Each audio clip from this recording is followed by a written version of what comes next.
Bienvenue sur la saison 3 de Dose d'Inspi, le podcast qui te ressource et t'inspire sur les métiers d'aujourd'hui. C'est ton rendez-vous inspirant 2 fois par mois. À travers les invités à ce micro, je te propose d'explorer le monde professionnel actuel.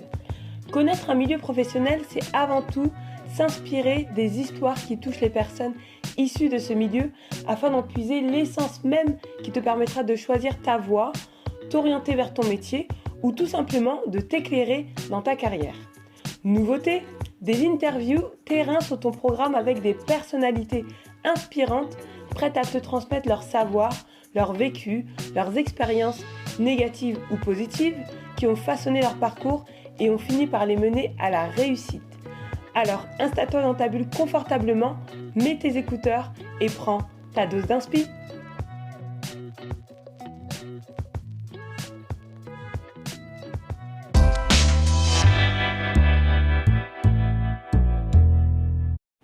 Salut Kelly. Salut, ça va? Oui, je vais très bien et toi? Super, super. Eh bien, bienvenue Kelly sur le podcast Dose d'Inspi. C'est la première de cette nouvelle saison que je reçois, si tu ne savais pas. Ouais, trop bien, trop bien. Je te l'apprends. Donc, je suis ravie de te recevoir et je suis ravie que tu m'accueilles aussi chez toi. Hein. Donc, merci d'avoir accepté l'invitation. Avec plaisir. Donc, aujourd'hui, je te reçois pour que tu puisses nous parler de toi. Alors, j'ai l'habitude de recevoir, on va dire, tout type d'invités. Et pour le coup, aujourd'hui, j'ai la chance de te recevoir en tant qu'étudiante ou ancienne étudiante. Tu me diras comment tu te positionnes. Mais en tout cas, ça reste encore assez récent. Et c'est ce qui va nous permettre de parler de justement cette partie de notre vie.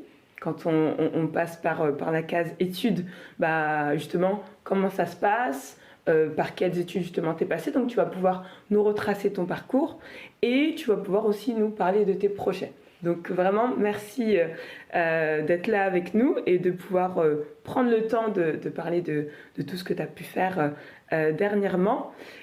Justement, pour que les auditeurs et les auditrices puissent un peu plus te connaître, est-ce que tu peux te présenter et nous dire qui es-tu, d'où viens-tu? Mais ça serait trop facile de te laisser comme ça, en 3 mots. Ok, alors Kelly, premier mot. Deuxième mot, persan. Okay. Et étudiante en droit. Droit. T'es maline, voilà, droit. T'as pris les mots, bon allez, le étudiante, je te l'offre. Ok, super. Donc tu es de Persan, étudiante en droit, ok, et tu t'appelles Kelly. T'as toujours vécu à Persan? Je suis née à Colombes, mais D'accord. je ne suis pas restée très longtemps. Je ne sais même pas à quel âge je suis partie, je pense avoir 4-5 ans, un truc comme ça. Oui, d'accord. Et donc en fait j'ai grandi vraiment à Persan, j'ai fait ma primaire, mon collège, mon lycée, tout à Persan. Donc j'ai vraiment grandi ici. Oui, pour le coup oui.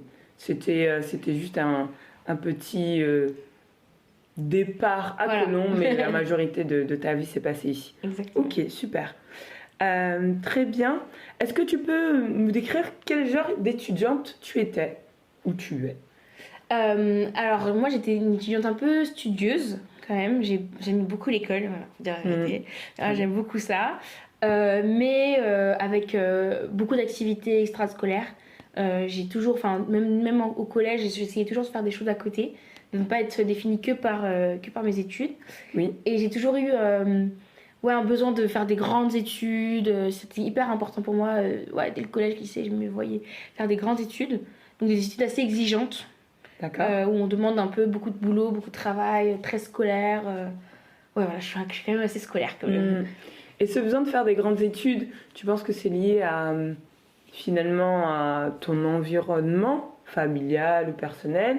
C'est lié à peut-être des exemples, des figures exemplaires que tu avais autour de toi ou même peut-être à travers les médias? Qu'est-ce qui t'a en tout cas donné le goût de ça? Moi mes parents ils ont toujours été très à cheval sur l'école, comme beaucoup de parents, surtout des parents immigrés, et ils ont toujours été très à cheval sur l'école. C'était une évidence qu'on allait faire des grandes études, donc déjà moi ça m'a toujours, je me suis jamais imaginé ne pas faire des longues études, genre un bac plus 5 c'était un peu la base que je pouvais faire. Oui. Donc mes parents m'ont toujours un peu encouragée là-dedans. Et après plutôt pour le choix des études, moi j'avais pas trop de modèles autour de moi, par mon grand frère du coup qui a fait des longues études aussi. Sinon, j'avais pas forcément particulièrement de modèle en tête. Donc, honnêtement, j'ai été un peu inspirée par les séries, voilà, un peu les séries, les films, les trucs comme ça en réalité. D'accord, ok, très bien. On va du coup, si tu le veux bien, revenir sur ton parcours scolaire, que tu nous détailles un peu les moments clés, hein, tout en nous parlant justement de tes choix et de tes envies, justement, de t'orienter vers ci ou vers ça. Raconte-nous un peu de ça. Alors, j'ai fait un bac ES, donc Très au lycée de Beaumont. Donc, c'est pas un très bon lycée, même un très mauvais lycée. Ah oui? Ouais, et c'est important un peu pour la suite parce que ça. On se rend pas compte forcément quand on est au lycée, mais c'est vrai que ça a conditionné un peu la manière dont j'ai appréhendé mes études. D'accord. Pas la manière dont j'ai réussi ou pas, mais comment j'ai vécu les études. Donc j'étais dans un petit lycée, donc voilà, qui est pas non plus catastrophique au point d'avoir énormément d'aide, etc. Mais en même temps qui est pas vrai, qui est pas du tout un bon lycée, qui a des mauvais résultats avec plein de problèmes où il n'y a pas de prof. Je sais pas, pendant longtemps j'ai pas eu de prof de maths, voilà ce genre de choses. Pour absentéisme. Voilà, donc un lycée un peu compliqué, mais pour autant j'ai réussi à avoir donc mon bac, j'ai eu avec mention très bien. Et du coup, c'était en vrai la mention, à part une petite bourse par-ci par-là, ça sert pas à grand chose, à part donner beaucoup de confiance en soi quand même pour la suite des études. Oui. Donc c'est vrai que c'est un moment qui a été un peu clé dans mes études parce que c'était ma première grande réussite et qui m'a ouvert les voies un peu sur mes longues études. J'ai fait aussi donc le bac ES avec une mention européenne. Donc tout de suite j'ai eu la dimension anglais qui était importante et la dimension internationale. Est-ce que tu peux nous dire à quoi ça signifie, à quoi ça correspond justement la mention européenne? La section européenne, c'est des cours d'anglais supplémentaires et donc qui entraînent aussi des épreuves supplémentaires au bac spécifiques en anglais avec un niveau un peu plus élevé. Et donc en vrai, franchement, c'était pas évident. Mais du coup, ça te permet de vraiment bien apprendre pour le coup, d'aller en profondeur sur les questions, sur les questions en anglais, mais du coup sur la littérature, vraiment la culture. Ça va plus loin finalement, ça va un peu plus culture loin. anglaise, anglaise ou anglophone. Anglophone, voilà, exactement. Donc ça m'a beaucoup aidé aussi c'est à partir de là où je me suis dit, il va falloir que je fasse un petit séjour à l'étranger à un moment donné, je sais pas quand, mais. D'accord. Donc c'est là que ça a un peu germé dans ma tête. Donc j'ai passé mon bac et ensuite j'ai commencé. J'ai passé mon bac et en même temps que mon bac, je préparais le concours pour Sciences Po, donc Sciences Po Paris. J'avais passé que ce concours-là. Et donc c'est un concours qu'on passe pendant la terminale. Et en général, on a une prépa. Sauf que moi, du coup, j'avais pas de prépa parce que c'était des tarifs, mais n'importe quoi. C'était vraiment hyper important. Je voyais pas demander à mes parents. Ils m'ont même pas dit non. C'est juste, je me voyais même pas leur demander tant pour quelque chose aussi incertain. D'accord. Parce que donc je t'explique peut-être le concours de Sciences Po. C'est plus exactement la même chose, mais avant, c'était des concours écrits. Il y avait 3 épreuves. C'était des concours qui n'étaient pas en lien avec le programme au bac. Donc c'était un autre programme qu'il fallait apprendre et avec une grosse exigence parce que c'est une grosse école. Et donc en fait j'ai raté ce concours finalement de très peu et je me préparais donc toute seule en parallèle de mes études, du lycée quoi, de la préparation du bac. Donc c'était assez intense cette année-là. C'est vraiment une année où je faisais que de travailler l'année terminale parce que du coup il y avait le concours, donc il y avait l'histoire à réviser, il y avait la SES à réviser, il y avait l'anglais, il y avait une autre matière encore, plus il fallait préparer un grand oral, donc il fallait lire pas mal de livres. C'était assez complexe, plus le bac classique et la section européenne. D'accord. Donc c'est vrai que c'était une année hyper chargée. Du coup, j'ai raté ce concours. Donc ça a été à la fois, donc cette année-là, ça a été ma plus grande réussite avec la mention bac, la mention très bien au bac, et à la fois le plus gros échec avec le fait d'avoir raté le concours de Sciences Po, ce qui était vraiment pas évident. Honnêtement, ça a été difficile un peu de se remettre droit parce que, comme je te disais, je suis quelqu'un de très studieuse, où l'école, ça a toujours été très important pour moi. Tu vois, il y a des gens, c'est plutôt le sport, plutôt des gens créatifs. Moi, j'étais pas vraiment ni l'un ni l'autre. Donc l'école, ça a toujours été c'était ma petite fierté, mon petit truc. Donc le fait de rater un concours que je voulais tant, franchement, honnêtement, ça a été un peu compliqué. Donc ça a été un moment hyper important dans mon parcours. Est-ce qu'à ce moment-là, tu avais un peu prévu un plan B ou de toute façon, c'était ton objectif que tu voulais absolument atteindre et tu ne te voyais pas ne pas y entrer? Franchement, et c'est pour ça aussi, là j'imagine que le podcast aussi c'est pour un peu aider les gens, aider les étudiants. Il faut vraiment dédramatiser parce que moi à ce moment-là, j'avais dramatisé. Pour moi, je ne pourrais pas faire ce que je voulais faire. sans cette école. Pour moi, c'était indispensable. Parce que Sciences Po avait bien sûr la renommée. Il y avait aussi plein de cours différents. Moi, j'étais très curieuse, donc je voulais pas me conditionner. Je savais que je voulais faire du droit, mais je voulais pas faire que ça. C'était hyper important pour moi d'avoir une grande culture, ce que Sciences Po permettait. Il y avait une année justement à l'étranger qui était prévue, où on t'encadrait, on t'accompagnait, etc. C'était la garantie d'avoir un master. Donc, tu vois, moi, comme je voyais loin. Donc, pour moi, c'était... Et même pas plan A, c'était le seul plan. Du coup, quand je l'ai raté, je me suis un peu retrouvée pied au mur. Je me suis dit, mince, qu'est-ce que je fais? Et c'est là où, en fait, c'est justement dans les groupes de préparation à Sciences Po où j'ai découvert, du coup, la formation, le CPES. C'est la formation que j'ai faite juste après, du coup. Et c'était vraiment le plan B de tous les gens de Sciences Po, du coup. Et donc, ça correspond à quoi, CPES?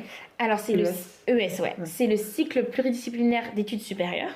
Donc c'est un cycle particulier et qui maintenant il y en a plusieurs, mais avant il n'y en avait qu'un. Donc c'est un partenariat entre le lycée Henri IV, je ne sais pas si tu vois, le lycée Henri IV et l'université Paris Sciences et Lettres. Donc l'université Paris Sciences et Lettres, c'est une grosse université qui rassemble un peu tout. Dedans il y a l'ENS, il y a Dauphine, il y a les mines. D'accord. Voilà, c'est un collectif d'universités. Et donc le CPES, ça ressemble un peu à Sciences Po, dans le sens où la première année tu fais plein de matières différentes. De l'économie, de la philo, de l'histoire, de l'anglais. Tu fais beaucoup de choses. Et en fait, tu te spécialises au fur et à mesure. D'accord. Et donc moi, je me suis spécialisée au fur et à mesure en droit et sociologie. Donc j'ai eu une licence, j'ai permis d'avoir plein de cours en droit et sociaux. Et après, j'ai continué sur une licence pure en droit public. Très bien. Ok. C'est ça. Donc le CPS, c'est une autre grosse étape. Parce que du coup, je suis partie vivre à Paris. Parce que du coup, c'était une prépa avec le lycée Henri IV, donc très compliqué, ouais, très exigeant, les exigences de la prépa. Un peu en internat, c'est ça? Alors, c'était pas un internat, ouais, en fait, j'étais à la cité universitaire de Paris, et c'était un partenariat entre la cité universitaire et mon école, du coup, et le lycée Henri IV, qui nous permettait, en tant que boursier, de pouvoir séjourner là-bas. Ok. Donc c'était vraiment, voilà, c'est une chambre étudiante qu'on partageait, on était à deux. J'étais avec, du coup, j'ai rencontré ma colocataire, qui s'appelle Shaima, qui est encore mon amie aujourd'hui. Donc on était juste dans des petites chambres, c'était pas des studios quoi, c'était vraiment des chambres avec une salle de bain partagée, une cuisine partagée. D'accord. Et qui était en grande partie financée par l'école. Ce qui m'a permis de pouvoir aller vivre à Paris. Hein. D'accord. Et donc je suis restée à Paris pendant 3 ans. Ok, et du coup, ce cursus-là, ça correspond à quoi? Un cursus licence? Exactement, un cursus licence. Très clair. Voilà, assez exigeant, c'était des grosses journées. Et du coup, en parallèle de ce cursus-là, j'avais mes petites associations, je travaillais dans des associations. Et je travaillais aussi parce qu'il fallait il fallait des sous quoi. Du coup, je faisais des cours d'anglais à côté, grâce justement à la section européenne qui m'avait bien aidée. Et du coup, j'ai fait des cours d'anglais, j'avais 4-5 élèves. Donc ça me faisait à peu près 5-6 heures par semaine en plus des 35-40 heures que j'avais en cours. Oui. Du coup, c'était des semaines assez chargées. Comment tu t'organisais? Parce que ça a l'air d'être beaucoup pour une étudiante de... T'avais quel âge à l'époque? J'ai 18 ans. C'est ça, hein. Franchement, c'était hyper dur. Franchement, cette année-là, c'était waouh. La première année, mais quand j'en discute autour de moi, j'ai l'impression que c'était le cas pour tout le monde. Mais la première année, elle a été dure, vraiment. Parce que du coup, il fallait s'adapter au fait de ne plus être chez moi.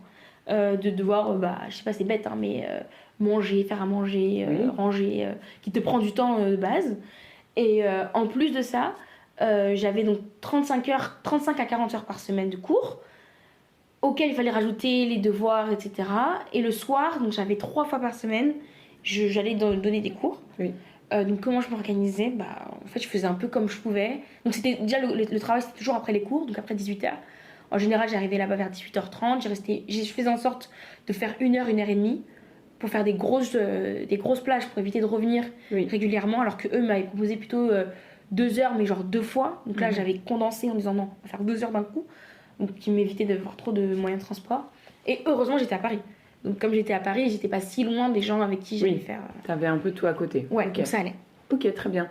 Est-ce que dans ton cursus scolaire, parce que j'ai l'impression que finalement, l'organisation et les réflexes que tu as mis en place à ce moment-là, où les choses se sont très intensifiées, sont un peu le résultat de ton je vais le nommer comme ça, hein, tu me dis c'est ça, de ta discipline ou ton autodiscipline qui était, j'ai l'impression, déjà présente dans ton parcours scolaire, je sais pas, collège, lycée, et au moment où tu arrives là, bah, tu as déjà des réflexes, parce que quand tu le dis, on a l'impression que c'est normal de s'organiser comme ça et de faire tac tac tac. Je faisais comme je pouvais, mais tu faisais avec tes armes, et je pense que tu les avais déjà aiguisées, tes armes, avant. Dis-moi ce que tu en penses, hein. Et du coup, là, au moment où tu les as mis en place, un autre étudiant ou une autre étudiante se serait senti peut-être déjà sous l'eau, quoi. Ah, je l'avais pas vu comme ça. Bah, en fait, je sais pas. Parce que quand je suis arrivée en première année, j'avais justement l'impression, mais peut-être que c'est avec du recul, peut-être que pas tant que ça. Mais moi, j'avais justement l'impression que j'avais pas appris à réviser, j'avais pas appris à travailler, j'avais pas appris à m'organiser. Parce qu'en vrai, j'avais quand même des facilités au collège et au lycée, je me laissais un peu porter par le truc, je passais pas énormément de temps à réviser. Alors que là, j'avais besoin de beaucoup plus de temps, beaucoup plus de concentration. Donc, j'avais pas l'impression d'avoir suffisamment d'armes. Mais en vrai, je me suis pas si mal débrouillée. Si on fait parce que voilà, si on en fait un bilan, tout à fait. Ouais, non, ça allait. En fait, c'est vrai que j'étais quand même disciplinée par bah, déjà l'emploi du temps, le fait de respecter d'aller en cours tout le temps, ça c'était genre c'est bête, mais en fait ça te force à avoir une semaine hyper rythmée. Le fait de rentrer et travailler directement pour avoir une soirée tranquille, bah ça c'était des choses que j'avais déjà avant. Je rentrais toujours travailler un petit peu, c'était une demi-heure. Je travaillais directement en me disant bah là je suis dans le bain, je suis dans le move, je fais mes 30 minutes, 1 heure et après je fais ce que j'ai à faire, je vais regarder la télé et tout. Donc ça j'ai un peu gardé ça, donc c'est vrai que... Bah, en tout cas, oui. D'un regard extérieur, pour moi, c'est de l'autodiscipline. Personne n'était derrière toi à t'obliger à faire ces fameux devoirs, à aller en cours, etc. À un âge où tu aurais pu aussi te laisser aller par cette liberté que tu avais. En étant à Paris, on disait qu'il y avait tout à côté, mais il y a tout à côté aussi pour s'amuser. Donc, tu aurais pu, ce qui n'a pas été le cas. Maintenant, ça ne rend pas forcément la chose plus facile, hein. Toi, les armes que tu avais à ta disposition pour justement te défendre dans ce contexte plus difficile que d'habitude, pour moi, tu avais en tout cas des bases qui t'ont permis de ne pas couler dans ce vaste océan. La première année a été bénéfique pour la deuxième et ensuite pour la troisième, où je pense que les choses se sont améliorées. Comment tu conclurais justement cette période de licence et après quel choix tu as fait? Parce que j'ai retenu droit et sociologie. Exactement. Et après du coup ça t'a amené vers quelles études? Pardon, je pose plusieurs questions en même temps. Non mais la première année en vrai du coup c'était une année horrible mais qui m'a beaucoup appris. Mais aussi j'ai appris à être disciplinée parce que j'avais la chance d'être en coloc avec une personne déjà qui était très disciplinée, qui était aussi très scolaire, même beaucoup plus que moi. Et donc en fait on apprend beaucoup en regardant aussi ce que font les autres. Et ça c'est un peu l'avantage parce que moi du coup j'étais qu'avec des gens qui étaient dans mon cursus, donc des gens qui comprenaient vachement ce que je faisais, là où par exemple moi mes amis ils faisaient pas du tout le même cursus que moi, donc je pouvais pas forcément les imiter, mais là voir un peu ce que les camarades en fait comment ils s'organisent, ça aide beaucoup. Donc par exemple moi j'avais du mal par exemple à travailler sur la longue durée, parce que pour moi je me disais bah en fait si j'ai été en cours, j'ai écouté, je relis, c'est suffisant. Ça n'a pas du tout été suffisant sur le début. Et ça, je comprenais pas. Et c'est justement en voyant comment elle travaillait de manière beaucoup plus intense, beaucoup plus longue, en se challengeant dans ses révisions, ça, j'ai récupéré ce qu'elle faisait. Donc, elle avait une méthodologie. Voilà, elle avait une méthodologie complètement différente. Là où, comme je te disais, moi, je me laissais un peu plus porter. J'étais rigoureuse avec moi-même, mais pas méthodologique. Donc voilà, même si, en toute honnêteté, ça avait beaucoup de tort aussi d'être avec des gens qui sont mes voisins, c'était mes camarades de classe. Donc ça c'était très compliqué parce que donc t'entends tout le monde réviser, donc il y avait beaucoup de pression, beaucoup de peur. Surtout que comme tu disais, moi j'allais dans un petit lycée, un mauvais lycée, là je me suis retrouvée avec beaucoup de gens qui étaient des bourgeois parisiens, ou même ceux qui n'étaient pas forcément des bourgeois parisiens, mais qui étaient des gens qui venaient de milieux où leurs parents les avaient beaucoup aidés, des parents ingénieurs, etc. T'as senti le gap entre toi venant de ton milieu et eux? Oui, ça a été... Alors franchement, il y a déjà ce que moi j'ai ressenti, et ce que les autres m'ont fait ressentir, et les remarques que j'ai pu avoir. Ça a été hyper compliqué, parce que il y avait toujours ce truc de légitimité. Est-ce qu'on est légitime ou pas? Est-ce qu'on est le quota de boursier ou pas? Est-ce qu'on... En fait, quand tu vois que tu n'y arrives pas, donc au début, tu n'as pas des très bonnes notes, tu te dis, est-ce que finalement, je suis à ma place? Est-ce que c'est pas beaucoup trop élevé? Le niveau, il était très exigeant, ça allait très vite. Et surtout, en fait, moi, je faisais du coup des sciences humaines de manière générale. Il y avait vraiment cette culture de... bah, y a beaucoup de choses, c'est de la culture générale, donc si tu sais pas, t'es bizarre. Oui, Tu vois. d'accord. Ok. Donc par exemple sur les livres, voilà, sur les livres à lire, sur les auteurs à connaître, il y avait beaucoup de choses que les profs nous disaient pas en partant du principe qu'on devait connaître, alors qu'avec du recul, on avait 18 ans. Donc, Oui. voilà. Et donc tu as un peu un syndrome de l'imposteur qui s'installe et qui se concentre et qui se densifie parce que tu es en contact avec plein d'autres gens, constamment des camarades, et du coup il n'y a pas de coupure. Oui. Donc Oui, eux te le font sentir aussi. voilà, eux te le font sentir en disant bah attends, tu connais pas ça, tu connais pas tel bouquin. Moi je suis arrivée dans ma chambre, du coup quand je me suis installée, moi j'avais pas de livres parce que je sais pas, enfin moi j'ai jamais eu beaucoup de livres, j'avais des livres plutôt loisirs, j'avais pas du tout d'essais, j'avais pas, j'avais pas du Simone de Beauvoir, voilà, j'avais pas tout ça quoi. Et donc c'est vrai que là ça a fait un gros choc. En plus, malheureusement, j'étais dans un contexte où il y avait beaucoup de remarques racistes, il y avait beaucoup de remarques aussi sur. Tu vois, on me voyait. En fait, quand on me voyait, on se disait, bah, une petite meuf de quartier, alors que moi, je viens pas de. Enfin, voilà, j'habite à Persan, etc. On t'étiquetait forcément la nana venant de banlieue, voilà. Ou une origine sociale inférieure. Exactement. Exactement. Donc, en plus, tu rajoutes la case boursier dans un domaine, enfin dans un milieu qui est très élitiste, du coup très bourgeois, très blanc aussi, c'est la vérité, très bourgeois, très blanc, très parisien, donc très pas moi quoi. Donc c'est vrai que ça a été hyper difficile de nager dans tout ça, et je pense que finalement, moi je pense que le plus difficile que j'ai vécu, c'est plus les relations sociales que les cours en eux-mêmes. D'accord. Sauf qu'à l'époque, je croyais que c'était les cours qui étaient difficiles, mais pas tant que ça, parce qu'au final après je m'en sortais avec des notes moyennes, mais bien, tu vois, ça va. C'était pas les cours en soi, c'était vraiment les interactions humaines. D'une certaine manière, ça te pesait, mais toi, tu pensais, en tout cas, peut-être sur le moment, que c'était le côté très dense, la pression, etc. Mais oui, c'est sûr que les interactions avec les autres, ça compte. Et surtout que tu vivais H24 avec eux. C'est ça. J'imagine. Bon, tu avais des moments sûrement en famille, mais la majorité du temps, c'était avec eux. Donc si tu te prends ça tous les jours, c'est sûr que c'est pas évident. Ouais, quand j'arrive à Persan le week-end, une bouffée d'air frais. C'est ça. Ok, très bien. Donc tu finis ta licence. Ensuite, qu'est-ce que tu fais? Quel choix d'études tu effectues? Alors justement, donc là, en ma troisième année, donc la première année était Henri IV, la deuxième elle était à l'ENS, et la troisième année était à Dauphine en droit public. Et donc à Dauphine, il y avait un cursus qui était un peu tout fait pour ceux qui venaient de faire la licence. D'accord. C'était quasiment certain d'avoir ce master-là. Il y avait très peu de concurrence. Et je sais pas si tu as déjà entendu parler ou si tu as déjà eu des invités, mais les masters sont de plus en plus sélectifs, et c'est particulièrement le cas en droit. Et il y a beaucoup de gens qui restent sans master. Donc moi, à cette époque-là, j'étais très stressée parce que comme je me rendais pas compte que j'avais fait un truc très élitiste et très haut, très exigeant, mais j'avais l'impression du coup d'être une mauvaise élève comparativement à comment j'étais au lycée. Du coup, je me suis hyper restreinte dans les masters que j'ai choisis parce que je me disais j'aurais pas ça, donc c'est mort en fait, parce que j'avais pas conscience. C'est après, avec du recul en master, que je me suis rendu compte que j'avais fait une licence qui était très très exigeante et que tout le monde n'avait pas fait ça. Et donc grâce à cette licence, finalement, j'avais plein de portes ouvertes. Oui. Mais bon, du coup, j'ai choisi ce master un peu de la facilité, et surtout, je l'ai aussi choisi parce qu'il était en alternance et que je venais quand même de vivre 3 ans à courir entre tous les petits boulots pour pouvoir m'acheter, pour manger normalement, sortir avec les gens, etc. Donc j'avais pas envie de me trouver encore 2 ans dans un truc un peu précaire. Oui, je vois. Du coup, faire l'alternance, ça me semblait le meilleur choix. Finalement, c'était pas forcément le meilleur choix. Avec du recul, c'est un peu le regret de la facilité. Enfin, c'était pas de la facilité, c'était surtout, encore une fois, un peu ce syndrome de l'imposteur où je me suis interdit d'aller dans certaines voies d'études. Ok, c'est clair.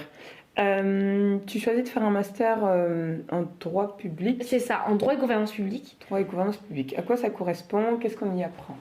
Alors, donc c'est un master à dominante en droit public. Donc, droit public, c'est en très gros, c'est toutes les relations entre l'administration, donc les communes, la région, le département, ce genre de choses, donc avec l'administration et les usagers. Donc moi, c'est mon premier amour, donc au vrai, j'étais très contente de faire du droit public, mais aussi avec toute une dynamique plutôt de préparation au grand concours administratif. Donc ça, c'était plutôt mon master. Il y avait donc beaucoup de gens qui se préparaient à l'ENA, voilà, ce genre de choses. Et c'est là où je disais que c'était un peu un regret. C'est que moi, je savais depuis toujours que je voulais pas du tout faire ça.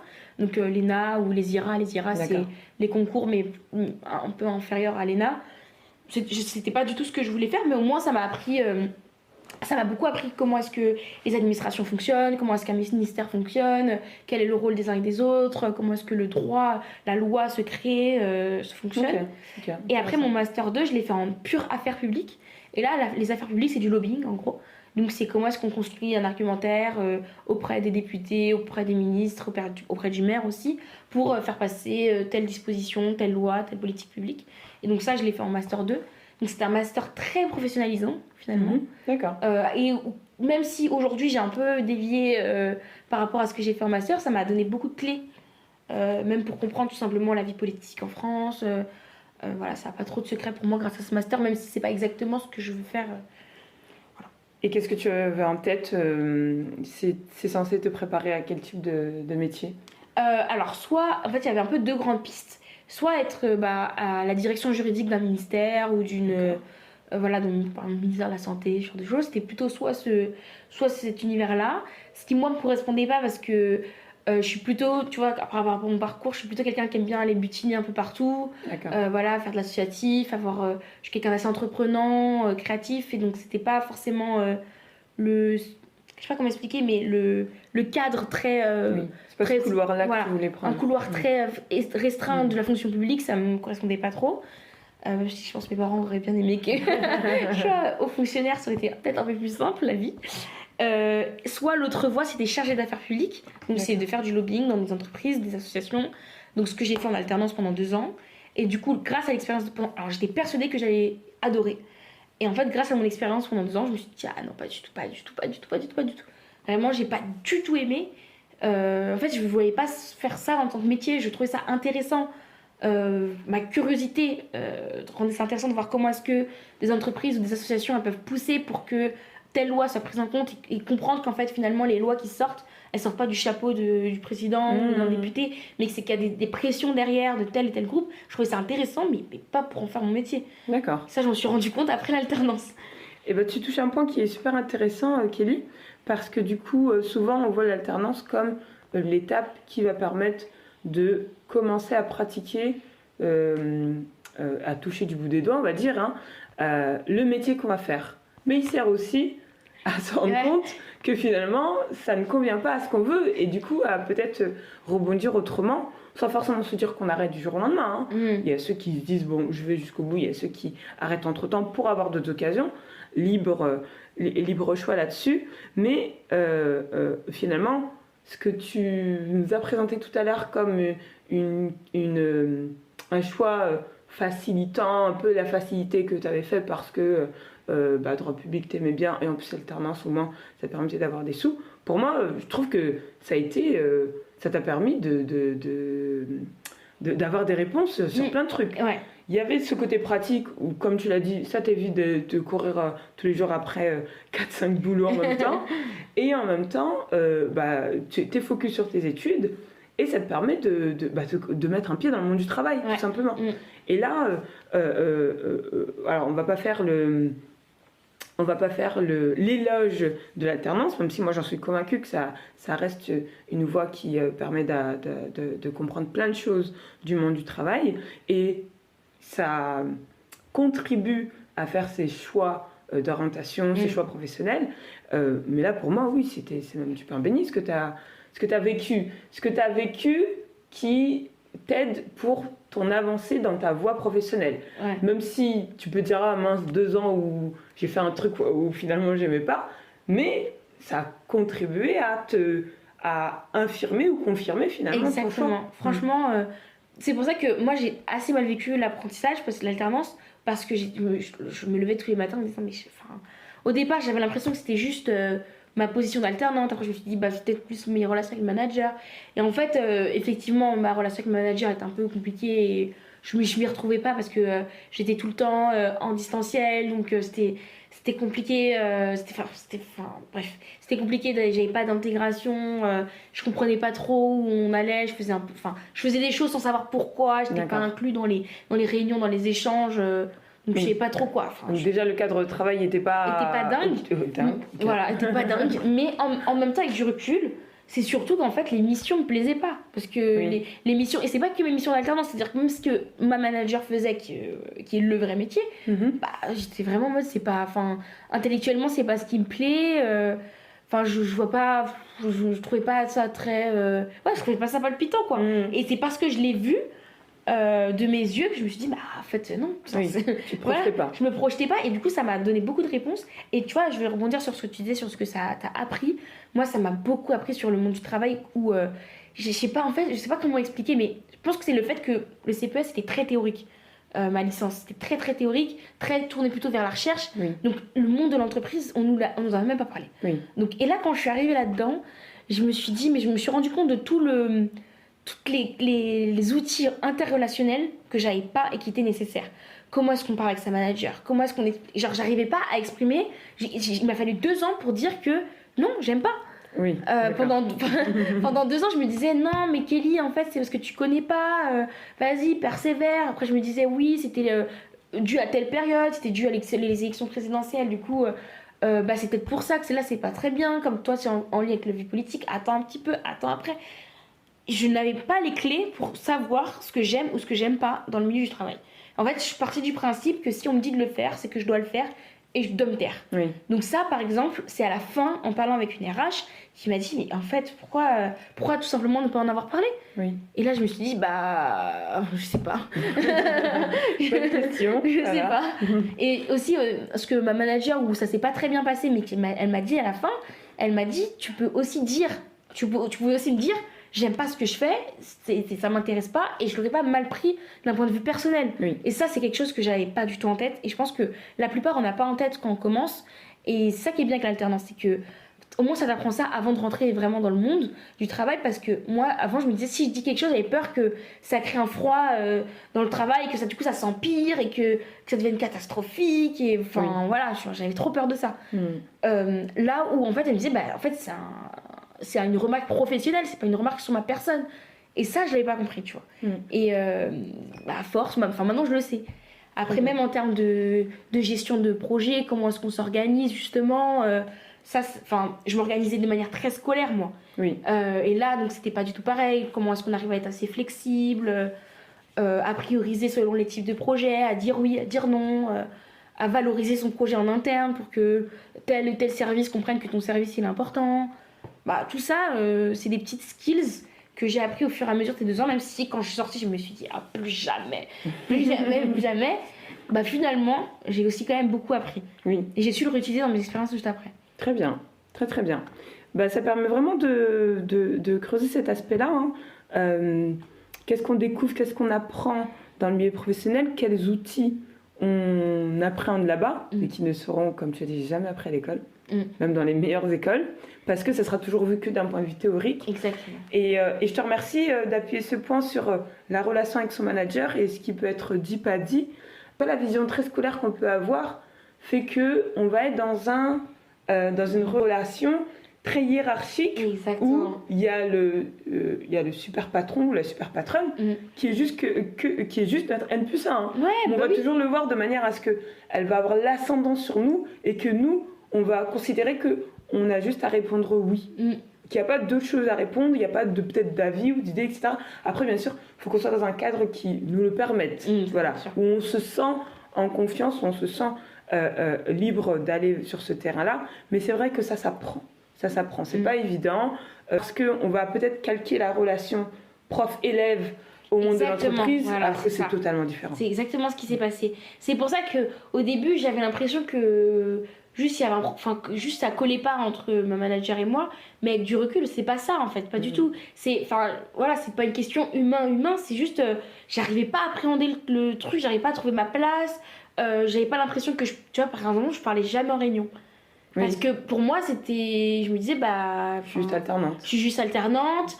je suis en dessous, je suis jeune. C'était très difficile de me trouver ma place. Surtout que je sortais de 3 ans où en fait j'ai vécu des discours racistes, etc. à longueur de journée. Donc j'étais quand même très très prudente sur ce que je disais. J'avais pas envie qu'on me prenne pour je ne sais quoi, qu'on me catégorise et tout. Donc j'étais très prudente, je parlais jamais en réunion. Et ça ensuite elles me l'ont reproché. Oui. Et là je me disais, bah non, moi au contraire je faisais ça pour vous laisser la place, pour vous laisser l'espace. Par exemple, souvent, il y avait des choses que j'avais envie de dire, que j'avais envie des idées, mais je voulais pas que ma manager, elle se dise en fait, attends, ça c'est mon travail, toi c'est ton travail. Et j'avais pas envie de me retrouver dans ce type de conflit. Du coup, j'avais laissé vraiment une distance entre. Voilà, je voulais c'est pas une question de laisser briller l'autre, hein, mais je sais pas comment expliquer. C'était vraiment rester dans ma place. Oui, voilà, mais c'est une question de place, ouais, vraiment. C'est une question de place. Et comme tu as dit, comme j'avais cette vision prof-élève, bah j'étais en mode je reste dans ma place d'élève, le prof a raison et puis basta quoi. Oui. Question de place, question de voix. Pour toi, ta voix ne comptait peut-être pas. Alors que du coup, elle, sur sa vision, de ce que tu me dis, au vu de la réaction qu'elle a eue et la remarque qu'elle t'a faite, c'est que, oui, mais pourquoi tu n'as pas parlé? Puisque je pense qu'ils attendaient justement ta valeur ajoutée. Exactement. S'ils ont pris une alternante, c'est aussi pour ça. Ouais. C'est pour qu'elle puisse apporter des idées, faire des propositions, oui, apprendre sur le terrain, mais contribuer à tout ce qui va se vivre, tout ce qui va se faire, tout ce qui va se dire, parce que ils ne sont pas à ta place, dans ta tête, et ils ont besoin justement de cette vision nouvelle d'une personne extérieure qui va apporter sur un temps limité, mais qui reste dans tous les cas bénéfique pour eux. C'est vrai que ça c'était difficile, et du coup à la fin quand on a eu cet échange, je me suis aussi dit qu'elles avaient jamais eu d'alternante avant moi. Et c'est vrai que les retours auraient été bien parce que moi je me suis pas sentie formée par exemple, pas du tout. Je me suis sentie beaucoup laissée à l'abandon et je pense qu'au début elles l'ont remarqué, elles l'ont remarqué, mais ce qu'elles attendaient en face c'était que moi je sois beaucoup plus à l'initiative envers elles, pour montrer que j'ai envie. Là où moi je me disais en fait c'est juste qu'elles veulent me faire du travail subalterne, ce que je faisais très bien et rapidement, et voilà, stop. Donc et voilà, donc, mais à chaque fois je me sentais pas formée. Et je pense que juste si j'avais eu ce cran et ces compétences peut-être, donc, en tout cas c'est ce que j'ai fait après, j'ai ce cran et ces compétences de dire bah là ça va pas, ou là j'ai besoin d'être formée, tu peux pas me balancer ça en me disant fais ça sans m'expliquer ce que c'est, m'expliquer les enjeux, me trouver des modèles, m'inspirer ou qu'au travail, enfin ça j'ai un accompagnement. Voilà, ça il y avait pas du tout ça. Et c'est vrai qu'à la fin elles ont été un peu surprises que je l'ai aussi mal vécu. En fait elles pensaient que juste je m'en foutais quoi. D'accord, là où pas du tout. Ah oui. Et comme elle ne voyait pas vu qu'on était à distance, donc forcément ça crée un... Oui, bah ça n'a pas aidé. Ouais. Non, je pense qu'il y avait un réel besoin finalement d'échanges et de moments où vous faites le point, plusieurs fois sûrement sur toute cette période d'alternance, puisqu'elle a duré 2 ans. Ouais. Oui. Donc oui, dans tous les cas, je pense que ça a apporté des deux côtés, autant eux pour mieux accueillir et mieux accompagner les alternants, ça compte. Pour moi, c'est 50% de tout ce que tu as à vivre. Et après, toi, sur ta position, ça t'a aussi beaucoup appris. Et tu as compris sûrement un certain nombre de choses par rapport au monde du travail. Non, mais c'est très intéressant ce que tu nous expliques là, Kelly. Aujourd'hui, donc tu as fini ton master. C'est ça.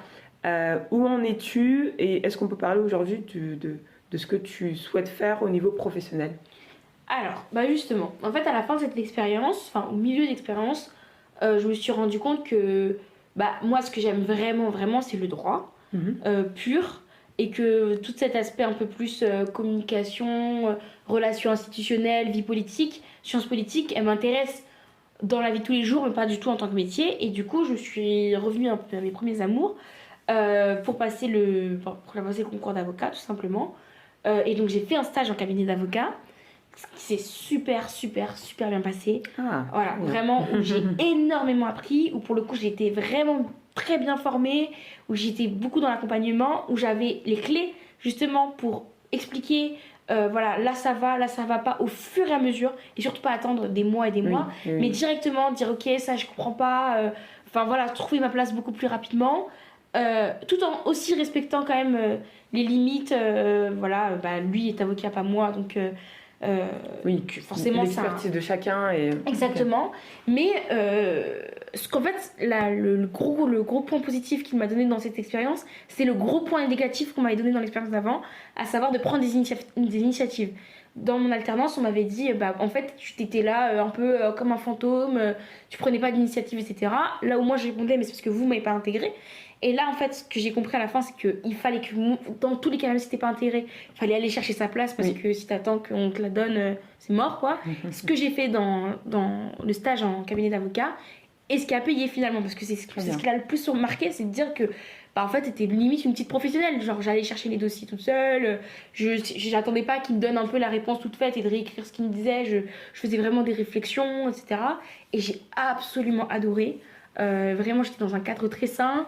J'ai fait du droit public, donc voilà, ce que j'adore. Mais j'ai aussi découvert d'autres branches du droit de la sécurité sociale, donc tout ce qui est accompagné sur les maladies professionnelles, les accidents du travail qui sont maltraités, ou du droit du travail classique, que j'avais fait un peu en cours, mais très très très très peu. Donc là, j'ai adoré. Je faisais aussi pas mal de garde à vue, ce qui m'a permis de comprendre comment la procédure pénale fonctionne, ce qui n'est pas du tout mon cœur d'études. Le droit pénal, j'en ai fait bien sûr parce qu'il fallait en faire, mais pas plus que ça, c'était quelques heures par semestre. Donc j'ai beaucoup aimé, et donc là je me suis réorientée, je me suis remise, j'ai recentré un peu mon parcours sur le droit et sur l'école d'avocat. D'accord. Et donc là c'est en cours, ça suit son chemin, j'y suis pas encore. C'est pour ça que je ne peux pas dire que je suis étudiante, pas étudiante, je suis dans un entre-deux, où c'est plutôt rentrer dans le monde professionnel du métier d'avocat, mais donc ça sous-entend de passer un concours, de le réussir, ensuite de faire l'école d'avocat, donc c'est pas pour tout de suite, quoi. L'école d'avocat dure combien de temps? Alors c'est 18 mois, c'est 18 mois, mais c'est découpé de manière assez intelligente, je trouve. C'est découpé en 3 périodes de 6 mois, avec une période de 6 mois où c'est effectivement des cours, mais qu'on peut faire en alternance, donc alternance dans un cabinet d'avocat. 6 mois ensuite de PPI, ça s'appelle, c'est 6 mois où en fait on t'autorise à aller découvrir, on te demande de découvrir un autre métier, normalement dans le milieu du droit quand même, hein, mais de découvrir un autre métier pour avoir une autre vision. Donc, par exemple, tu peux travailler avec un directeur d'hôpital, tu peux travailler comme comme juriste dans une entreprise. Voilà, c'est assez varié, ce qui permet en fait de voir un peu comment les autres métiers fonctionnent. Et ensuite 6 mois dans un cabinet d'avocat, mais en général ce 6 mois dans un cabinet d'avocat, c'est 6 mois avant qu'ils te recrutent en collaboration. En général, c'est pensé de cette manière-là pour voir en fait si ça match entre vous et les associés. Si ça match, on continue sur une collaboration. Sinon, tu peux devenir indépendant directement ou trouver une autre collaboration. Ok. Et c'est là que finalement, ça c'est avant d'obtenir d'entrer dans le barreau, c'est ça? En fait, on passe le barreau, le concours. Oui. Donc le concours pour rentrer dans l'école d'avocat. On a ces 18 mois et à la fin on prête serment. Ok. Et après, c'est le fait de prêter serment. Voilà. Et on est inscrit au barreau de tel endroit. Voilà. C'est peut-être ça que je... Oui. Voilà. Oui, parce que j'avais dans l'idée que tel avocat était toujours rattaché au barreau. Voilà. En fait, on s'inscrit à la fin, au moment de prêter serment. Ok. Très bien. Très clair. Écoute, c'est tout ce qu'on te souhaite. Merci. C'est tout ce qu'on te souhaite, Kelly.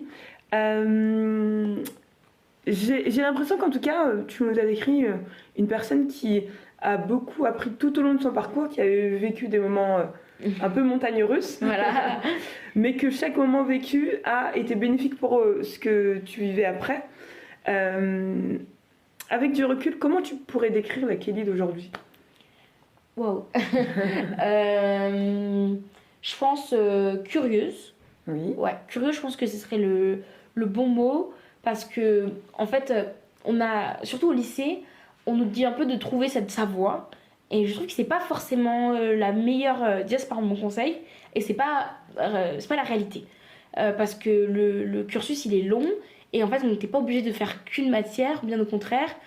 Tu peux aller découvrir quelque chose sans forcément remettre en question tout ton parcours, hein, mais découvrir plutôt un domaine au fur et à mesure des stages, mais aussi surtout, et ça je pense que c'est très important et on le met pas du tout assez en valeur, je trouve, mais tout ce qui est expérience associative qui va t'apprendre énormément. Oui. Moi par exemple, le métier de plaidoyer qui m'intéressait et qui m'a conduit un peu vers le master, c'est par mes expériences associatives que je me suis dit c'est intéressant. Ça apprend aussi beaucoup sur soi-même et sur nos manières de fonctionner. Donc moi j'ai travaillé dans une première association qui s'appelle ONE, qui est une association internationale qui lutte contre l'extrême pauvreté. j'ai arrêté pour plusieurs raisons. Et ensuite, j'étais sur 2 associations, une qui s'appelle Get Up, qui valorise les quartiers populaires. Et donc là, j'étais dans l'équipe plaidoyer. Donc équipe plaidoyer, mais aussi j'ai découvert plein de choses en communication, en médias, en graphisme, alors que c'est pas du tout mon cœur de métier, mais c'est toujours utile. C'est utile à un moment donné ou à un autre. Par exemple, là, pour un métier d'avocat, il faut savoir communiquer, par exemple, et ça, on ne te l'apprend pas en droit. J'ai été aussi à Info Endométriose, donc plutôt sur les questions de santé. Donc là, j'organisais des stands dans des festivals, donc je faisais un peu plus de logistique. Tout ça, en fait, ça m'a permis en fait d'apprendre plein de choses. Et comme tu l'as très bien dit, genre il se passe un petit échec, je trouvais un gros échec même, ou des grosses problématiques, mais j'arrivais à trouver la manière pour que ça se reproduise pas, que ce soit pas des cycles interminables, mais de casser les cycles, etc. au fur et à mesure. Donc je pense que voilà, la Kelly d'aujourd'hui, elle est curieuse et elle est ok, et ça c'est le plus difficile, mais elle est ok avec le fait qu'il y a des choses qui ratent et avec le fait que tout ne soit pas linéaire et parfait. Ce qui a été très difficile par exemple au CPS, c'était d'être confronté à des difficultés en fait. Pas tant rater, c'était juste me dire pourquoi c'est pas aussi simple. Voilà. Et donc là maintenant je suis un peu plus en paix avec ça. Donc en me disant en fait, tu vois par exemple l'alternance, au début je voulais même pas en parler quoi, tellement j'étais en mode ça m'a saoulée, je veux pas. J'ai pas aimé cette expérience, j'étais pas à l'aise. Et en fait, maintenant, je suis plutôt à me dire, en fait, j'ai appris ça, ça je recommencerai pas. Ou voilà, maintenant je sais que j'ai plus peur de m'imposer, j'ai pas peur de faire des réunions. Là, j'ai plus ma place, quoi. Avec le recul, en fait, tu arrives à voir les bonnes leçons apprises et de mettre totalement de côté ce vécu difficile. Mais tu en vivras peut-être d'autres. C'est juste que ta manière de les appréhender va sûrement être différente. Et surtout, tu vois, on oublie. En tout cas, moi, je sais que c'est le cas. Et quand j'en discute autour de moi, je trouve qu'il y a plein de gens qui se retrouvent là-dedans. Mais on oublie un peu qu'on est jeune. Et que du coup, on apprend. Et tu vois, par exemple, à 18 ans, c'était impossible pour moi que j'y arrive pas à quelque chose. Alors que j'ai 18 ans, donc c'est le principe même que c'est normal de pas savoir comment est-ce qu'on interagit avec quelqu'un qui est d'une classe sociale différente de la tienne. C'est normal de pas le savoir. Si j'ai jamais été confrontée, j'étais toujours dans mon petit persan, je sortais à peine de temps en temps, mais j'étais toujours avec des gens qui me ressemblent. Donc c'est normal qu'à 18-19 ans, je sache pas comment faire. Et ça, à l'époque du 18-19 ans, je comprenais pas. Je me disais, je comprenais pas pourquoi j'y arrive pas. Et donc maintenant. Mais est-ce que je suis normale? Qu'est-ce qui se passe? Tout à fait. Tu fais bien de le préciser. Et c'est vrai qu'on n'a pas dit ton âge tout à l'heure, mais du haut de tes 23 ans, en effet, tu as déjà vécu pas mal de choses. Donc tant mieux. Mais en effet, il faut des fois reposer les trucs dans son contexte et dire, mais en fait, c'est pas si grave. Oui, c'est ça. J'apprends tout juste, il y a pas longtemps, j'apprenais à marcher. Donc c'est bon, ça va. On peut rater un partiel, on peut rater une année même, c'est pas grave. Dire ça j'aime pas, échanger. Oui. Non mais c'est bien, t'as parlé tout à l'heure du fait de détraumatiser, donc je pense que c'est le mot. C'est le mot, savoir détraumatiser. Kelly, en quoi l'année 2023-2024 est une année marquante pour toi? J'essaie de faire un teaser pour te passer la main. Alors, l'année 2023-2024, elle est marquante parce que c'est la fin d'un cursus scolaire de la Kelly étudiante classique et le début donc, déjà de mon envolée vers le métier d'avocat, comme j'expliquais, et aussi d'un gros projet sur lequel je travaille, qui est un projet de documentaire qui s'appelle Chers Ancêtres. Donc, c'est un documentaire qui travaille sur qui met en lumière les traumatismes transgénérationnels. Donc c'est l'idée de dire qu'en fait il y a des traumatismes que nos ancêtres ont hérités du fait de l'histoire. Pour l'histoire du Cap-Vert, parce que le documentaire sera sur l'histoire du Cap-Vert, c'est sur l'esclavage, la colonisation. Nos ancêtres ont vécu des gros traumatismes psychologiques mais aussi physiques, et que ces traumatismes-là, en fait, ils sont transmis de génération en génération dans les gènes. Donc au-delà même des traumatismes dans la construction sociale, les structures sociales, au-delà même de ça, il y a aussi dans nos gènes un rapport au monde qui est différent du fait des traumatismes liés à nos ancêtres. Et donc là, dans ce documentaire-là, on va aborder l'histoire du Cap-Vert, et grâce à l'histoire du Cap-Vert, on va voir comment est-ce que nos ancêtres ils ont vécu, en tout cas les ancêtres du Cap-Vert, mais en fait ça résonne dans quasiment toute l'humanité, parce que l'esclavage ça concerne une bonne partie de l'humanité, la colonisation concerne une bonne partie de l'humanité, les famines qu'a connues le Cap-Vert concernent aussi de nombreux pays à travers le monde. Et donc en fait de voir progressivement dans cette histoire quel traumatisme nos ancêtres nous ont laissé, et surtout quel traumatisme on peut laisser, parce que vraiment l'idée de ce documentaire, c'est pas seulement d'informer, mais c'est d'être à visée thérapeutique en se disant, bah, en fait, il y a plein de choses qu'on vit aujourd'hui, donc comment nos familles sont structurées, notre rapport à notre corps, notre santé physique, par exemple les anémies, etc., qui s'expliquent par l'histoire, et que du coup, il faut soigner en connaissant notre histoire et en acceptant par la thérapie d'abandonner tous ces traumatismes au passé et de dire, bah, ça c'est ce que les ancêtres ont vécu, c'est pas les miens, je les honore, mais c'est pas nos traumatismes, et pouvoir travailler sur une construction d'un nouveau cycle qui soit un peu sain. Donc c'est vraiment un film qui n'est pas forcément visé que d'informer, mais de vraiment permettre à chacun d'entamer plus une thérapie liée à ses ancêtres, en se disant c'est par connaître d'où l'on vient que l'on peut aujourd'hui comprendre un peu plus notre présent et dessiner nous-mêmes notre futur, quoi. Eh bien, ça a l'air d'être formidable, vraiment Kelly. C'est hyper, hyper fort ce que tu racontes. Alors, je sais pas si c'est parce qu'on partage une culture commune, parce que tout comme toi, je suis d'origine capverdienne. Mais du coup, ça m'érisse les poils là, quand tu m'en parles, c'est trop bizarre. En tout cas, c'est formidable, c'est très riche parce que j'y vois effectivement dans ce documentaire que tu nous dépeins quelque chose qui va être à la fois informatif, thérapeutique, comme tu l'as dit, et qui va mettre les doigts sur des sujets qui sont pas suffisamment abordés aujourd'hui. Je pense que pour certains, même juste ce mot de traumatisme transgénérationnel, eh bien, c'est peut-être un mot savant. Mais en tout cas, je trouve que tu as très bien expliqué en tout cas ce que ça veut dire. Et puis après, on a juste hâte de pouvoir découvrir ce documentaire. Donc ce documentaire qui est en construction. Voilà, donc c'est en construction, mais on a créé une communauté sur Instagram qui s'appelle Chers Ancêtres.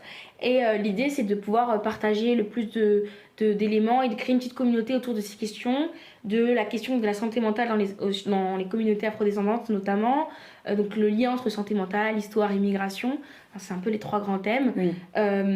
Donc on a cette petite communauté et aussi en fait suivre nos aventures sur la création d'un documentaire, parce que là, si les personnes ont suivi toute l'interview, elles voient bien que je suis ni historienne, ni réalisatrice, ni thérapeute.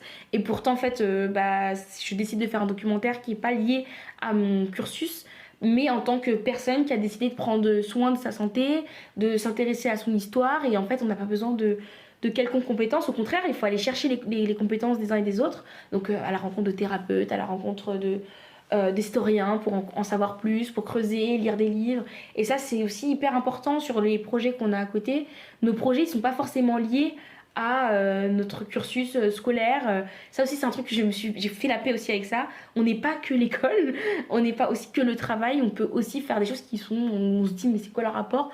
C'est pas grave de pas avoir de rapport. Là, c'est juste plutôt mon humanité, ma condition de fille d'origine capverdienne qui s'intéresse à mon histoire, à l'histoire du Cap-Vert qui, en fait, moi, j'ai l'habitude de dire que c'est un tout petit pays, mais qui, en fait, concentre toute l'histoire de l'humanité, parce que le début de l'esclavage, c'est là-bas, parce que la colonisation, elle a été très très longue et ça a été l'un des pays qui s'est décolonisé le plus tard, parce qu'il y a les questions climatiques qui sont très importantes au Cap-Vert, et donc là, les enjeux climatiques d'aujourd'hui sont en plein dedans. Oui. Il y a aussi les problématiques liées à la famille, aux familles monoparentales. Enfin, pour moi, c'est un peu la concentration de toutes les grandes étapes de l'humanité. Donc, c'est juste en tant que capverdienne que je décide de prendre un peu cette histoire par la main, et pas en tant que ni en tant qu'historienne, ni en tant que quoi que ce soit, ni en tant que juriste, parce que mes compétences de juriste ne vont pas m'aider là-dedans. Donc voilà. Ok. C'est super. En tout cas, ça permet de rendre la chose, en tout cas, un peu plus accessible. Si certains peut-être nous écoutent et avaient en tête un projet qu'ils nomment peut-être un peu farfelu et qu'ils n'osaient pas se lancer, j'ai envie de dire que tu es l'exemple parfait, qu'on n'a pas besoin d'être experte, spécialiste dans tel sujet pour se dire qu'on va le monter, qu'on va le réaliser, qu'on va le créer en tout cas, parce que dans tous les cas, tout projet, on commence par l'écrire, on commence par imaginer. Mais après, j'imagine que il va prendre des couleurs différentes, il va prendre des taux différents. Et puis, le plus important, c'est toute cette dimension recherche, cette curiosité et cet intérêt que tu vas porter sur tous les thèmes, sous-thèmes, sous-sujets que tu vas Voilà. découvrir au fur et à mesure. Et il faut que effectivement ça puisse être le plus complet possible pour que ça ressemble à tout ce qu'en tout cas tu as imaginé dès le début. Donc vraiment, je te félicite pour ça. Tu as vraiment tout le mérite d'avoir d'oser, d'avoir cette ambition et d'oser te lancer dans un projet qui paraît grandiose, qui l'est, parce que en tout cas, par le temps que tu vas pouvoir y consacrer, par l'énergie et toutes les personnes que tu vas pouvoir rallier autour de toi, et par tous les bénéfices ensuite que ça apportera, parce que moi je t'ai dit, dès que tu en as parlé, je me suis dit waouh, limite je le voyais déjà projeté à l'écran des grands cinémas et effectivement tout le bénéfice et tout ce que ça va apporter à ceux qui vont pouvoir découvrir ce documentaire. Donc vraiment bravo pour ça. Merci. Et je souhaite en tout cas que des bonnes choses. Alors, pour réaliser ce documentaire, j'imagine que tu as besoin de professionnels, que tu as besoin de fonds, que tu as besoin d'un certain nombre de choses pour ça. Est-ce que tu peux nous dire lesquelles? Parce que je serais incapable, moi, de décrire tout ce monde, on va dire, cinématographie, en tout cas ce monde de la production de documentaires. Tu es la mieux placée pour pouvoir nous en parler. Alors, déjà, on a besoin de construire une communauté. Et donc, dans cette communauté, d'être... bien sûr que j'espère que les Cap-Verdiens feront partie intégrante de cette communauté, parce que tout part du Cap-Vert, mais aussi d'autres communautés, même des personnes qui sont purement françaises mais qui sont intéressées par les liens que l'histoire fait sur notre vécu, sur notre présent. Donc vraiment de construire cette communauté, donc de s'abonner à notre page sur Instagram qui s'appelle Chers Ancêtres. Mais vous allez voir, en fait, on va faire surtout beaucoup d'appels pour que les gens participent par des discussions, des échanges, de montrer qu'en fait toutes ces petites questions qu'on peut avoir sous la douche, avant de dormir, où on se demande qui on est, d'où on vient, pourquoi je ressens telle chose, en fait c'est des choses qui sont très universelles et très structurelles. Tout ce qui se passe dans notre tête, c'est pas que dans notre tête, c'est dans la tête des uns et des autres, et que justement en discutant on est un peu moins fou, voilà, etc. Je vois ce que tu veux dire. Et du coup déjà de faire partie de cette communauté. Ensuite là on va lancer du coup un crowdfunding. Moi je fais un appel assez spécifique déjà aux entrepreneurs, aux entreprises capverdiennes d'abord, parce que je trouve que c'est hyper important de dire que nous, on compte sur les entreprises capverdiennes pour investir dans ce projet-là, parce que c'est important pour nos entreprises d'investir dans la culture, mais aussi parce que la culture, c'est ce qui reste. Par exemple, là, quand on est en France, nos parents, quand ils vont nous parler du Cap-Vert, ils vont nous parler de trois choses, je pense. Ils nous parlent de la nourriture, de la terre, les tchans, et la culture. Et du coup, c'est important parce que c'est ça qui reste. Et même si c'est pas un film qui est vu par des milliards de personnes, des millions de personnes ou des milliers de personnes, peu importe, juste en fait que nos enfants qu'on aura nous en France peuvent voir ce genre d'histoire, c'est important. C'est important, et que l'idée c'est vraiment de valoriser notre histoire et aussi de créer des expériences. Nous, on aimerait bien vraiment autour du film de créer des expériences, donc d'avoir des tables rondes. Moi, j'adorerais avoir des entreprises qui en fait investissent au Cap-Vert sur les terrains pour faire en sorte que la diaspora capverdienne achète des terrains, ou sinon pour juste valoriser le pays. Comment est-ce qu'on valorise le pays? Comment est-ce qu'on protège le pays, protège la nature de ce pays qui est très fragile en plus au Cap-Vert, avec tous les soucis météorologiques qu'il peut y avoir. En fait, toutes ces entreprises-là, elles ont leur place en fait autour de la table, autour du documentaire. Parce que nous, dans ce documentaire, le but à la fin, c'est que les gens se disent bah ouais, en fait, mon histoire, j'y tiens, il faut que je me réapproprie mon corps, bien sûr, mais aussi réapproprier ma terre, c'est important quand nous, on est loin. Donc toutes ces entreprises, elles ont leur place en fait pour qu'on puisse discuter tout ensemble. Donc j'espère que voilà, c'est un petit appel pour ces entreprises-là, et bien sûr aussi pour les chaînes. Parce qu'il n'y a rien sans les chaînes, sans les producteurs. Donc voilà, si on trouve un producteur ou une productrice capverdienne, c'est encore c'est le rêve absolu. Mais si on trouve des chaînes, là on est déjà en discussion avec certaines chaînes pour pouvoir en fait produire ce film au mieux et qu'il soit le plus respectueux de notre culture, de notre histoire. Et donc pour ça, il faut que ça soit fait de bonne qualité, qu'on rémunère correctement nos équipes, qu'on recrute des équipes locales. Et tout ça, évidemment, ça demande de l'investissement, ça demande d'être bien entouré. Donc voilà. Donc toutes ces personnes-là, comme quoi, franchement, il y a plein de manières d'agir, de contribuer. D'accord. Ok, ok, super. Donc un appel à toutes ces personnes, à tout ce milieu-là et à tous ces partenaires hein, qui pourraient justement contribuer pour que ce documentaire voit le jour. En tout cas, moi j'y crois. Et si Dose d'Inspi en tout cas peut apporter ça, ce sera avec grand plaisir. Bah, franchement, donc, merci parce qu'on n'a pas fait beaucoup de... Pour l'instant, on n'a pas encore fait beaucoup d'interventions publiques et donc... Là, je sais pas, même là d'en parler comme ça, je trouve que c'est tout nouveau. Nous, ça fait 1 an qu'on travaille dessus, depuis 1 an en interne, mais d'en parler au grand jour, c'est assez récent. Eh bien, Kelly, on arrive quasiment à la fin de cet épisode. Merci en tout cas de nous avoir raconté tout ce beau parcours. Hein. Et puis, il y a ce super documentaire que tu prépares, donc vraiment, merci pour ça. Je vais te laisser en tout cas le mot de la fin. Mais avant que tu nous parles du mot de la fin, j'ai un petit rituel.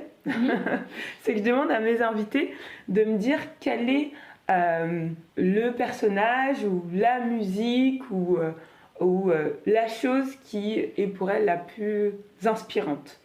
Parce qu'on est dans Dose d'Inspi et donc le but c'est de pouvoir aussi évoquer et de mettre à l'honneur que ce soit une personne, que ce soit quelqu'un de ta famille, que ce soit un artiste ou une musique. Bon, j'ai beaucoup parlé de musique, souvent avec mes invités, qui qu'un seul, ça veut dire. Je sais. Moi, je pense que je vais dire... Non, ils vont pas être contents les autres, mais je vais dire mon grand frère. Non, parce que du coup, c'est la première personne de ma famille et de mon entourage de manière générale que j'ai vu faire des études, que j'ai vu faire plein de petits projets, à toujours un peu essayer de faire de son mieux, de bien travailler. Donc c'était très inspirant d'avoir quelqu'un juste au-dessus de soi. Et aussi ça mettait une petite pression positive. Donc ouais, je pense que voilà, même pour sa rigueur, c'est quelqu'un de très rigoureux, qui travaille bien, qui travaille beaucoup. Mais il m'inspire parce que lui-même est inspiré par mes parents, faut que je le dise quand même. Non, parce que c'est des grands travailleurs, vraiment des très très grands travailleurs. Et du coup, on a beaucoup de chance d'avoir des gens qui sont aussi courageuses, à travailler, à essayer de chercher, à s'en sortir pour aller toujours ne pas se contenter du minimum. Et c'est en fait si j'ai fait tout ça, c'est parce que je me contente pas du minimum, en allant toujours chercher un peu plus, mais de manière assez saine quand même, à pas se tuer non plus, mais voilà, d'aller chercher toujours plus. Mon père c'est un très grand travailleur, ma mère aussi, donc voilà. Donc tes 2 inspi, les parents et le grand frère. Voilà. Et comment s'appelle ton grand frère? Rudy. Il faut que je une aussi parce que quand même elle est géniale. Tout le monde en a eu pour sa dose, c'est très bien. Eh bien merci Kelly, je vais te laisser le mot de la fin, mais je te remercie d'ores et déjà en tout cas pour ce super épisode que tu nous as permis de partager, ce super moment. Et puis vous l'avez bien entendu, hein, allez tous vous abonner à la page Chers Ancêtres et suivez le parcours de Kelly parce que ça fait que de commencer. Je te laisse le mot de la fin. Merci beaucoup, c'était un très bon échange. Ça m'a permis aussi de faire le bilan, voilà, parce que je ne l'avais pas fait correctement. Donc ça m'a permis de faire le bilan, de voir le positif, négatif de ce parcours. Et là, cette interview, elle arrive à un moment, vraiment un tournant où je commence autre chose, un nouveau cycle. Donc voilà, ça fait partie du moment de tourner la page. C'est un peu le début d'un nouveau chapitre via cet échange. Donc merci beaucoup. Eh bien, avec plaisir. Merci à toi, Kelly. Je te dis à très bientôt. À très bientôt. Bye.